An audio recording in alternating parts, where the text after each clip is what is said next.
یہ موت جو میں نے اقتربت الساعہ کل ساری رات بتایا کہ قیامت قریب آ پہنچی، وہ قیامت قریب آ پہنچنے کا پہلا مرحلہ موت ہے۔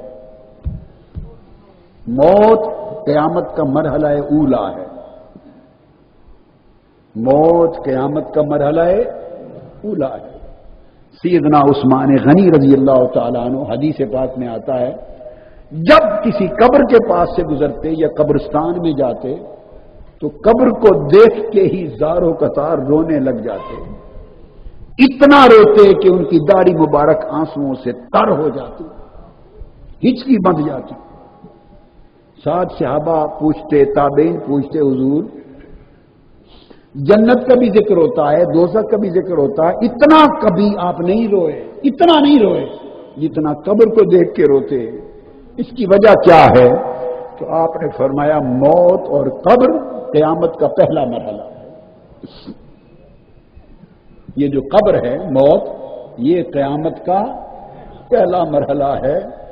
اگر اس میں ناکام ہو گئے تو پھر قیامت میں کامیابی کی کوئی سبیل نہیں ہے، اور اگر موت کے بعد قبر کے اس امتحان میں کامیاب ہو گئے تو قیامت میں کامیابی ہی کامیابی ہے۔ تو فیصلہ قیامت کا اسی قبر میں ہو جانا ہے۔ فیصلہ قیامت کا اسی قبر میں ہو جانا ہے۔ اس لیے فرمایا قبر کو دیکھ کے اس لیے روتا ہوں کہ آخرت کا سارا انحصار اسی قبر کی شان پر ہے، موت پر ہے۔ موت آخرت کا مرحلہ اولا ہے، موت قیامت کا پہلا مرحلہ ہے۔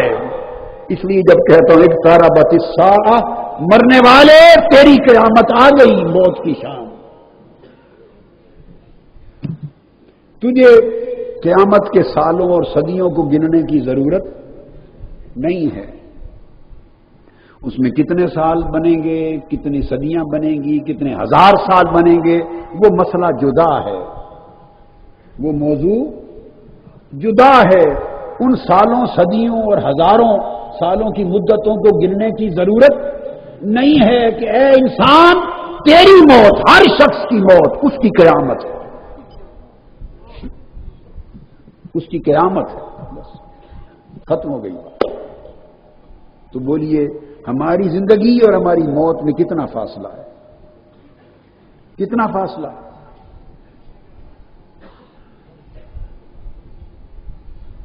ایک قدم کا فاصلہ بھی نہیں۔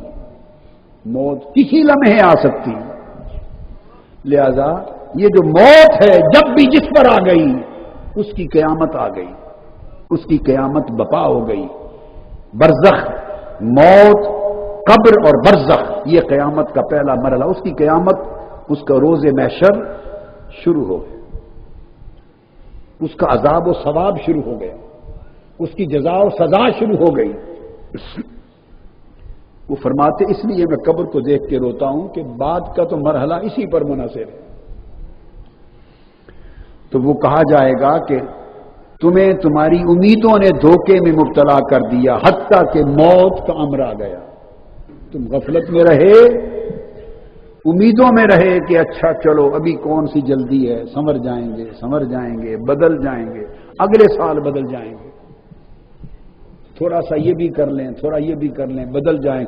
تم اسی بدل جائیں گے کی امید میں رہے کہ جاء امر اللہ، یک لخت بلاوا آ گیا اور مہلت نہ رہی تو فرمایا وغرکم باللہ الغرور، اور تمہیں اللہ کے بارے میں دغاباز شیطان دھوکہ ہی دیتا رہا۔